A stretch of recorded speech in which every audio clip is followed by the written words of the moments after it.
Hey guys, how's it going? And welcome back for some gaming news. 2021 has been a jam-packed year so far for strategy gaming, with Total War Rome Remastered out now, Warhammer 3 Total War on the way, and Victoria 3 just announced. There's so much going on, so I've been doing a little digging around to see what strategy games we can look forward to that are confirmed to be released between 2021 and 2022, and man, are there some really good ones.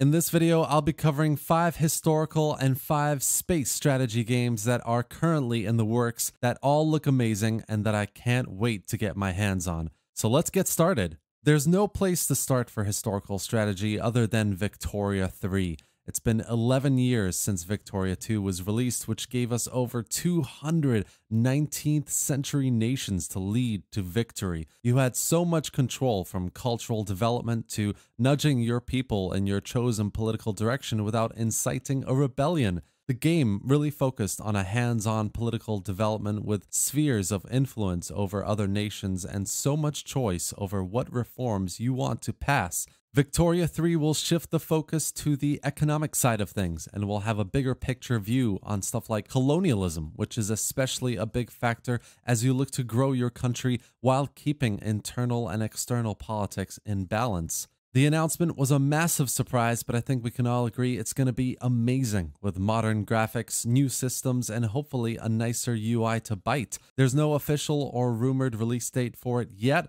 but it is looking likely for 2022 as it was just announced. Another big one I just have to talk about here is Age of Empires 4. Due to be released this year, the game stays true to the core Age of Empires mechanics, including resource gathering, building large defensible settlements, and gathering up forces to attack the enemy AI in single player, or of course other players around the world in multiplayer. From the trailer, the game looks awesome. Even if this is using alpha footage, I just get goosebumps thinking about picking berries again and building farms around my town center and spamming loads of catapults and heavy cavalry at the enemy. More than anything though, I really can't wait to fight my friends online with this newest iteration of the series and get my hands on many new ways, new units, and new buildings I can use to win. It's definitely a hotly anticipated one, and I'm sure you'll agree we're at the edge of our seats for an official release date to look forward to. Number 3 on the list here is Manor Lords, which is another amazing looking historical game I can't wait for. It's on the tip of everyone's tongue when someone says, "Oh, what's the next strategy game you're looking for?" Because it looks different, unique, and really fresh for the genre. The game is a combination of resource gathering and settlement building in real-time tactical battles set in a medieval backdrop, and it just looks fantastic. So let's break this down a bit. From a settlement building perspective, you can build any building wherever you want. It doesn't matter what terrain it's on, what way it's facing, how close it is to the other buildings, or anything. You have complete freedom as to how you want to build your settlement and the journey it takes to becoming a fully fledged medieval city. And tactical battles as well give me a smaller scale Total War vibe. I mean, you don't have the same scale, but the units look amazing, and it's possible the mechanics could be similar. But the beauty is it's all in real time, guys. So you could have a scout out and about doing its thing when it spots an enemy army coming from a rival city. You have just enough time to muster up and gather 2 to 3 local militia with spears and a couple dozen archers to take up defensive positions. How amazing does that sound? The best part about this is it's being developed as a first game by one guy from Poland. It's just one guy developing this, which is insane.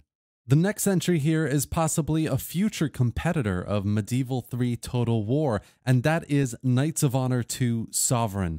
We've so far had a trailer for this upcoming game and some gameplay previews, and it's starting to get quite a large following.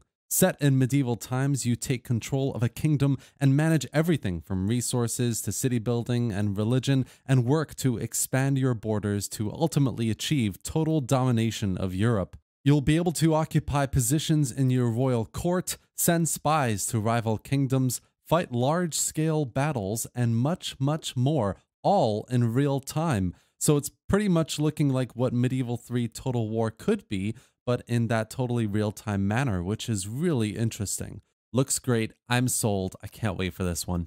Our final historical title here, and one I think we're all looking at with a curious eye, is Humankind. Set to release in August as well. My favorite description of the game so far is it's the Pepsi Cola of the Civ series, which I see as a good thing. Too long has Civ dominated this part of strategy gaming, so it's nice to see a fresh entry that will be similar but different.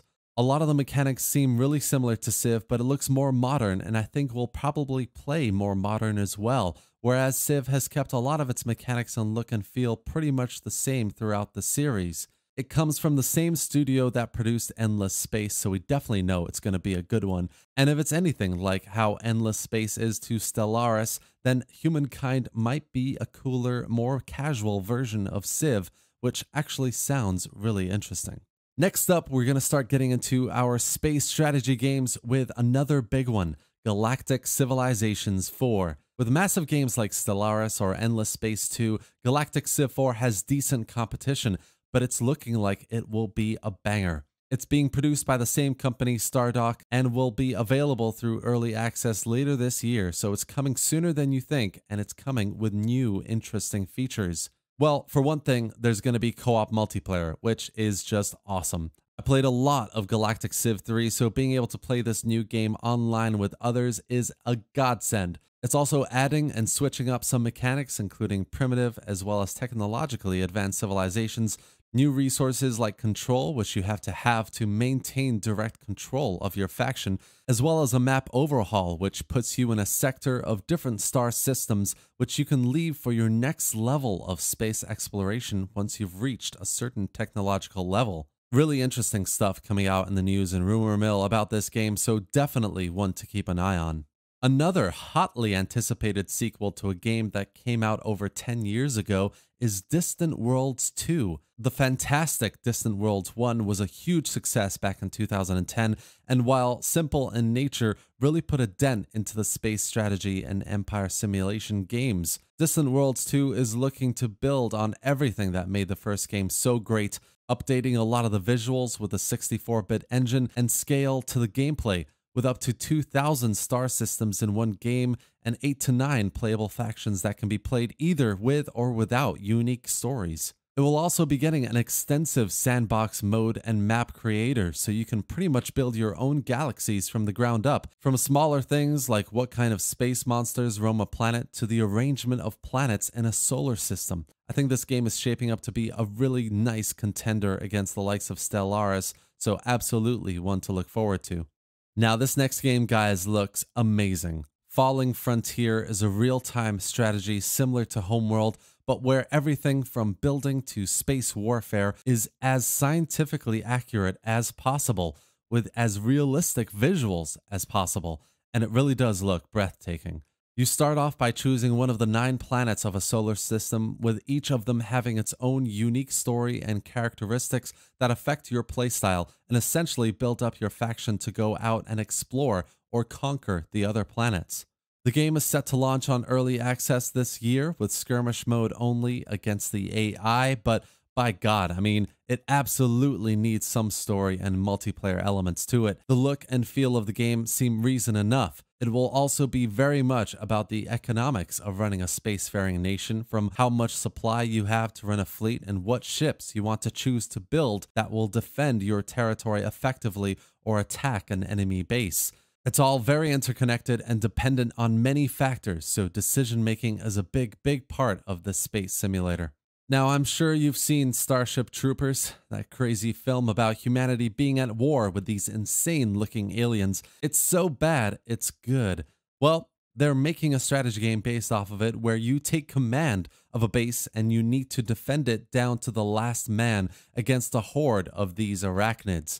I mean, if you're a fan of the movies, what's not to like? Even if you're not a fan of the movies, playing a tower defense style game against a crazy horde of bloodthirsty giant spiders sounds amazing. The game is due to come out this year sometime and will involve fighting for an entire planet after a human colony gets attacked by these arachnids. So every battle has a consequence to the greater struggle for the colony, and every battle needs a strategy to win, whether it's an area you can bottleneck the horde into or use certain devices or towers to hold them off. We recently got some nice looking gameplay footage as well of an intense man-on-bug ground battle with various arachnids and a very sizable beetle, which looks awesome. Keep an eye on this one, guys.